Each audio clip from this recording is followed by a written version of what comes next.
Chairshot Reality, WrestleZone.com. Also check us out on YouTube.com/CSR Wrestling. We're back. CSRWrestling.com. We are back. Looking like Thurston Howell $1 million III bucks? over here. $1 million bucks? Looking like $1 million, huh? It's pretty good. It's not bad. The Sox match too, but you can't see that right now. So I'm just saying. Not just needed. saying. Sox isn't part of not the David Allen like you top to bottom, but I'm not gonna complain. Yeah. It's okay. The big money. Big money is what's going to the supposedly the Bullet Club. Some of the hot commodities of the Bullet Club over in New Japan Pro Wrestling. The rumors and WWE.com even acknowledging that it's rumors. That kind of says what you need to know. Nakamura, AJ Styles, Carl Anderson, and Luke Gallows all expected to be coming stateside very soon. But not everybody, I don't think, Josh, is going to be going to the same place. And I think just off the bat, AJ Styles is the one that we see first. He wasn't working with any concrete contract that locks him in for any more days with New Japan.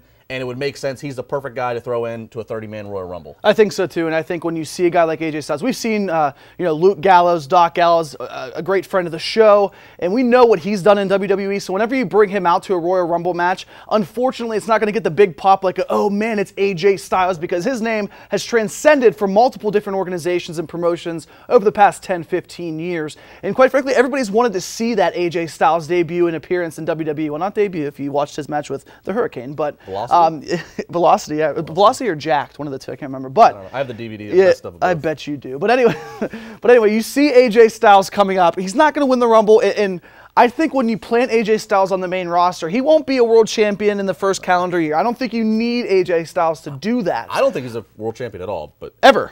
In WWE, no. Really? A guy like Daniel Bryan could be a champion, and AJ Styles has a similar...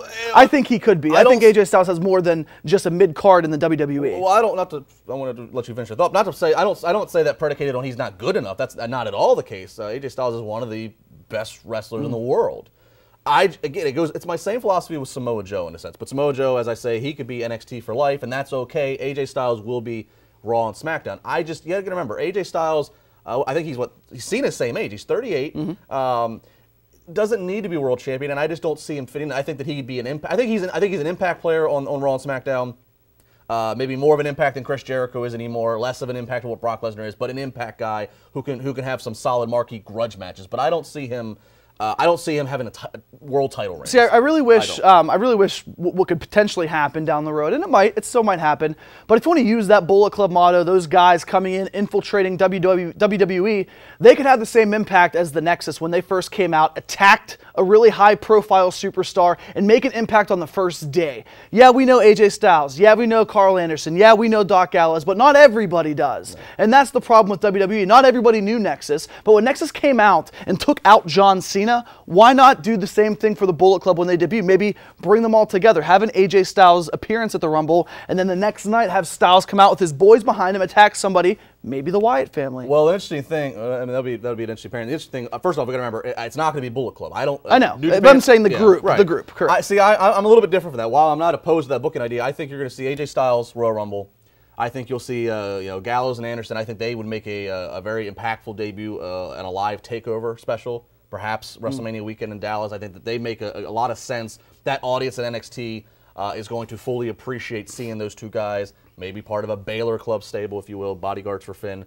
And then Nakamura, I don't think you see him until post-Mania. Yeah. All the things we keep hearing, whether it be finishing his business of dropping the title in New Japan, needing to get in a U.S. work visa. So I think April at the earliest is when you would see him. So yeah, I think it'll be the earliest. Exactly. And I think Styles, like you said, is going to be the first impact guy. Longevity. Down the road, you don't know where it's going to happen but I still think that these guys have the most money in them if they try to recreate how good they were together in New Japan, because you look at what they did. You saw Carl Anderson, he's been in Japan for years. I mean, this guy's been doing great things in Japan, and one of my favorite performers that isn't in WWE, TNA, or Ring of Honor is him. And Gallows has been in WWE, knows the model. Look at him, he's still pretty young, correct? He's like early 30s? Just turned 32. Just turned 32 years old. So this guy has 6, 7, 8 really good years left. He was doing fake Kane when he was 21. He's a lot of experience working Undertaker and Kane. But it's not like his body has been completely demolished where he's fighting day in and day out, because there's been some period of time that he can make himself better than ever, and I think he's in the best shape of his career. Gallows is the younger Matt Hardy and Tommy Dreamer. He works everywhere, and he's somehow kept a perfect relationship with everybody. Hey, he's a nice guy. It's like me. I'm still here. I don't know how. I'm still here, though. I'm still here. I have no idea how I'm here. At Josh Eisenberg 4, at Justin LeBar, at CS Reality. Like us on Facebook, follow us on Twitter, subscribe on YouTube. Mark Madden coming up this weekend. Plus, we'll round out the weekend bringing Ghoulish back in. We'll talk about the WWE World Heavyweight Championship defended inside of the Royal Rumble. I think there's going to be differing opinions of how that's going to go off. And, of course, now with the injuries to Cena, with the additions potentially coming to the roster, how does this all play out? That'll be our Sunday conversation. Don't go anywhere.